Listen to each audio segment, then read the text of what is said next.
There's a very specific kind of exhaustion that sleep does not fix. You can wake up rested, physically fine, with no obvious stress in your life, and still feel drained after spending a few hours around people. Not because you hate them, not because you're antisocial, but because something in your system feels overloaded. And at some point, you probably labeled it. You told yourself, I'm just introverted. Maybe other people told you the same thing. It sounded accurate. It explained why you prefer staying in, why social plans feel heavy, why you need recovery time after gatherings. But what if that label is only half true? What if you're not naturally wired to withdraw, but instead you're reacting to something deeper and more specific? Introversion is often misunderstood as social avoidance. In reality, introversion simply means you restore energy in solitude more than in stimulation. It does not automatically mean you dislike people. It does not mean you struggle socially. It does not mean you feel drained every time you interact. But exhaustion from people feels different. It doesn't feel like preference. It feels like depletion.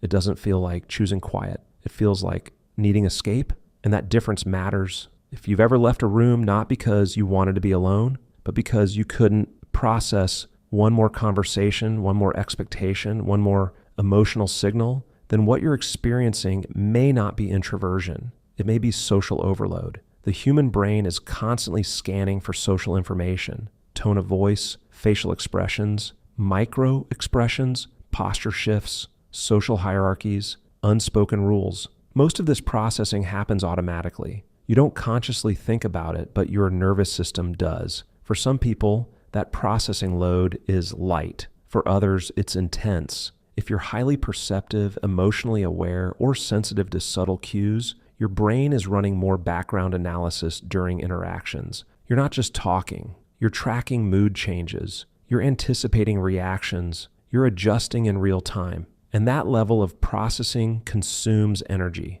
This is where many people misinterpret themselves. They assume their exhaustion means they're socially limited. In reality, it may mean they're socially hyper-attuned. Your brain isn't withdrawing because it dislikes connection. It's withdrawing because it's been processing too much input for too long. There's also an important distinction between solitude as restoration and solitude as protection. Restoration feels calm. Protection feels urgent. When you need to be alone because your system feels overstimulated, that's not personality. That's regulation. Your nervous system is trying to reset. And when it doesn't get that reset consistently, exhaustion becomes chronic. Modern social life intensifies this dramatically. Social interaction used to have clear boundaries. You met, you talked, you separated. Now the interaction never fully stops. Messages, notifications, group chats, social media. The sense of being socially available is constant. Even when you're alone, part of your brain knows you could be reached. That ongoing awareness keeps the monitoring system active. And over time, that background vigilance becomes fatigue. If this resonates with you, it's worth pausing here for a second, because understanding this distinction can change how you relate to yourself. If you've been calling yourself introverted in a way that feels limiting or negative, this perspective might reframe things. And if you find yourself recognizing patterns you've never quite articulated before, that's exactly why this channel exists. Because sometimes the difference between self-blame and self-understanding is just language. Now let's go deeper. Social exhaustion often has less to do with quantity of people and more to do with quality of safety.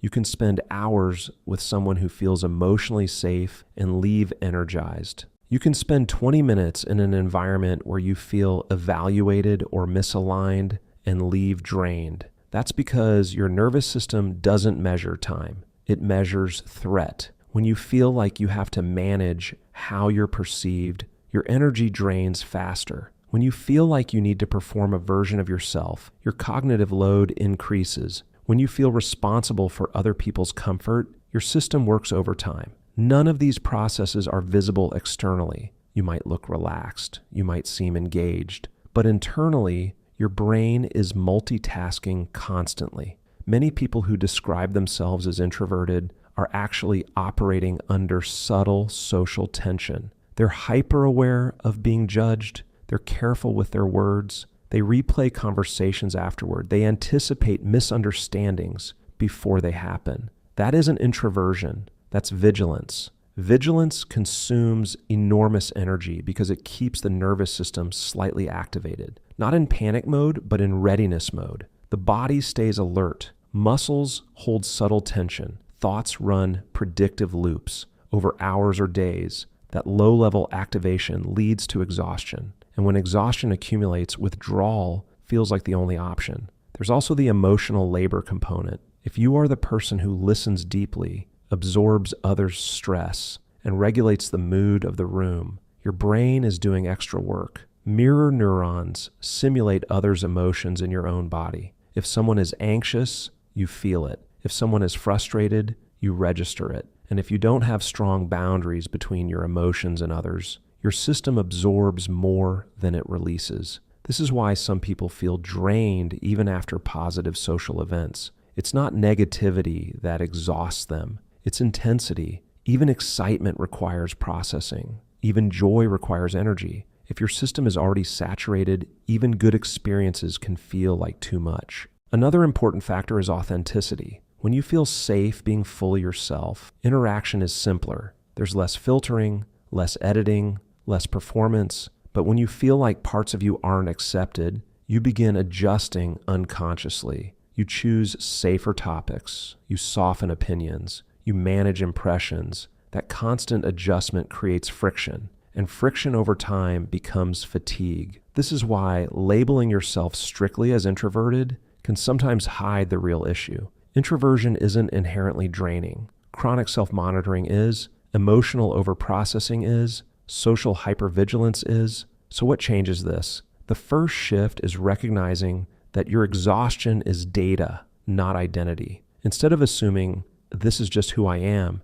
you begin asking, what exactly is draining me? Is it noise? Is it unpredictability? Is it emotional tension? Is it performance? When you isolate the variable, you can address it directly rather than withdrawing from people entirely. The second shift is nervous system regulation. True regulation isn't isolation. It's creating moments of sensory quiet, silence, nature, movement without conversation, time where you are not being perceived. These experiences teach your brain that it can power down without disappearing socially. Boundaries are another crucial piece. If you feel responsible for everyone's comfort, that belief alone will exhaust you. Learning that you can participate without absorbing everything changes the equation. You don't have to carry the emotional atmosphere of every room you enter. And then there's environment selection. Not all social spaces are equal. Some environments demand performance, others allow presence.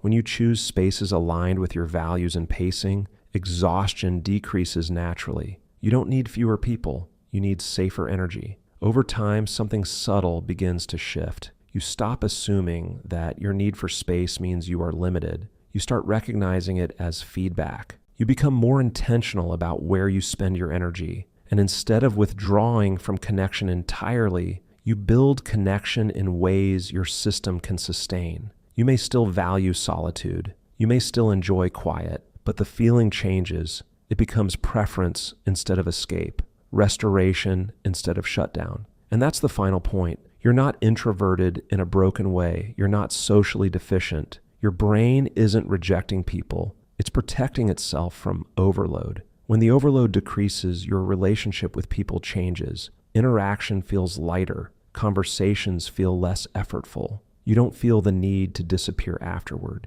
You were never incapable of connection. You were just operating with a nervous system that needed different conditions. And once you understand that, you stop asking how to change your personality and start asking how to protect your energy. And that question leads to clarity instead of shame.